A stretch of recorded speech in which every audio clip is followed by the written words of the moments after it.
Hey guys, welcome to this fireside chat. I'm Mikey Microphone, and the microphone is a metaphor for the fact that you have something beautiful to say, but you need to make the arrangements so that you can be heard. In this fireside chat, I'm going to tell you 3 experiences that I've had, 3 goals that I've had, and 3 plans that I have. The first experience was when I was writing an iPhone app that helps people read their destiny cards and cards for their friends. The app's pretty amazing, and I was in a employment situation where I wasn't being paid, so I was looking for a way to pay my rent. So I reached out to a group of developers and I said, if you can give me $3,000 so I can pay my rent, I'll give you 50% ownership of this app. And I knew that, I thought that the app was worth more, but I chose to offer 50% so that this partner would feel like there was a good reason to push the project forward. So I did get to negotiate with somebody. Somebody responded to my post. We had a chat. He looked at the code. And he ended up saying, this project is not right for me. I suspect that the amount you need is actually more than 3,000. And I was disappointed by this. And I think that I took that rejection in an emotional way that led me to stop working on the app, almost out of spite. I don't know really the right way to phrase what I experienced, but I think that my level of work tailed off because this person didn't choose to invest at that level. And I think this is a emotional pattern that I've seen in myself before.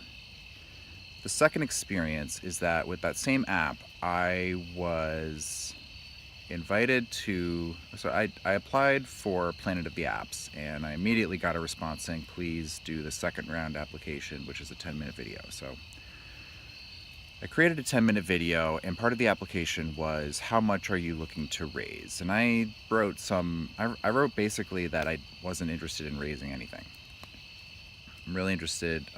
In my career, I've typically been convinced that bootstrapping is often preferable to venture capital, because I've noticed, many times that venture capitalists kind of push the projects in directions that the founders might not like. I have a more nuanced vision of venture capital now, but what I realized was that the part of the reason why I wasn't selected for Planet of the Apps is because I wasn't ready to ask for a significant amount of money. And then the third experience is when I was watching Planet of the Apps and somebody came to the floor and asked for $50,000 or something, and Gary Vee straight up told him, he was like, you are not asking for enough money, and that makes me think that you don't have the business acumen to succeed in this project right now. The 3 goals that I've had for my website, Ways We Mage, were 1, to have a pro tour team use the list platform for testing their decks. So I thought that using the list platform would be a great tool for them, because they could have randomized lists, they could have ordered lists, they could have lists where some elements were private and some were public, and they could have each item in each list could have any number of cards associated with it. I thought that it would be cool for them to make a list where some of the analysis was public, but a lot of it was private just for their teammates. And then if they made it a numbered list, then the public could see perhaps how many of the numbers were missing, so they could see just how complex the analysis was. And then they could also make sublists, like for instance, if they wanted to make a list of details for sideboarding in each of the different matchups that a deck had, that would be one use case for sublists. So these are all features that the list platform already has, and I thought they would be really useful to a team that was going through that, so I was hoping to try to make that happen. The second goal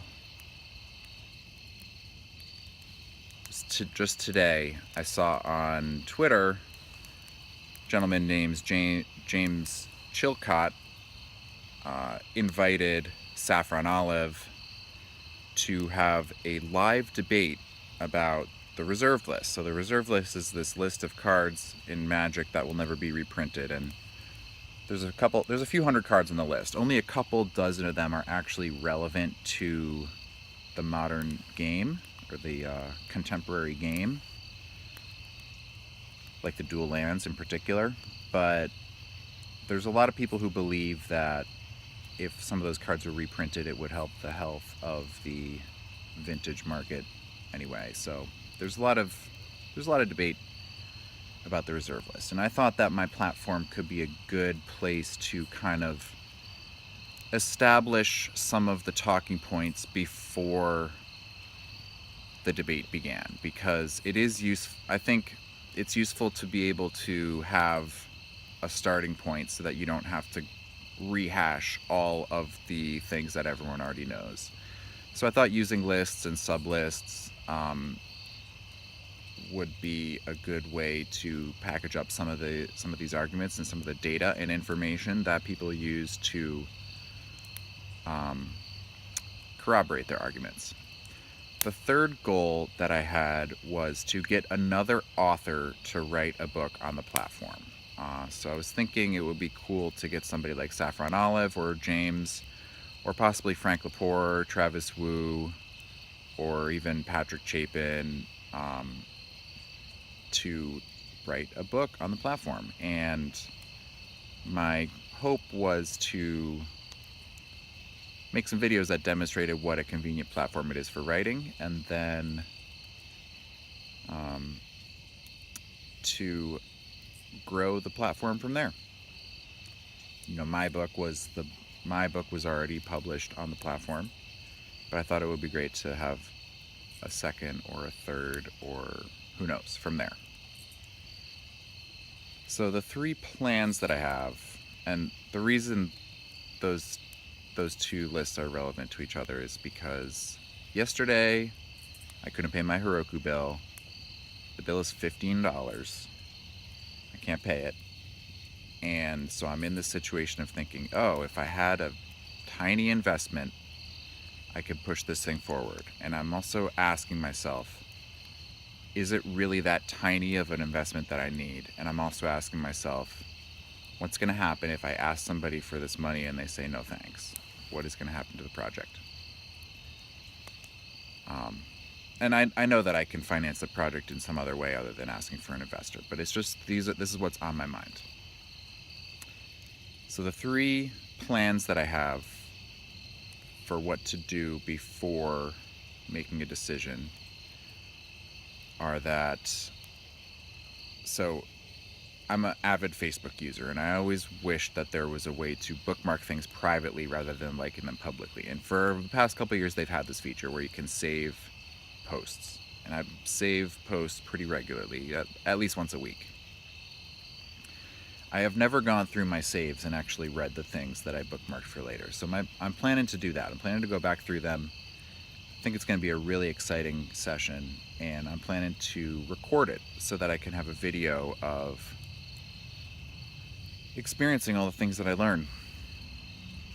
The second thing that I'm planning to do is watch the videos of myself watching the Apple keynote. So I know a lot about Apple, and for reasons that I explained in another video, I recorded a video of myself watching the keynote. So I think that there might be some insights that I can glean from watching myself react to this stuff, especially since the new technology is tuned in to facial expressions.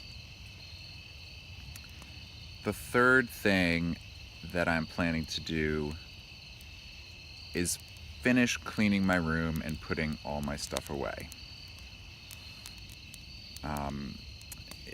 A really big part of my journey intellectually has been noticing how important it is to respect your elders, respect tradition, respect the way things are done, respect the advice that you've been given, and respect the things that your body and your mind hint are that they are what's important to you. So I know that getting the distractions out of my routine is a big part of what's needed for me to move forward into the next stage of success. And the low-hanging fruit there is to finish putting away all the stuff that I brought home from my apartment and have moved into my parents' house. So thank you so much for coming to my channel, and I really look forward to exploring the next part of this journey together with you. Thanks a lot. Microphone out.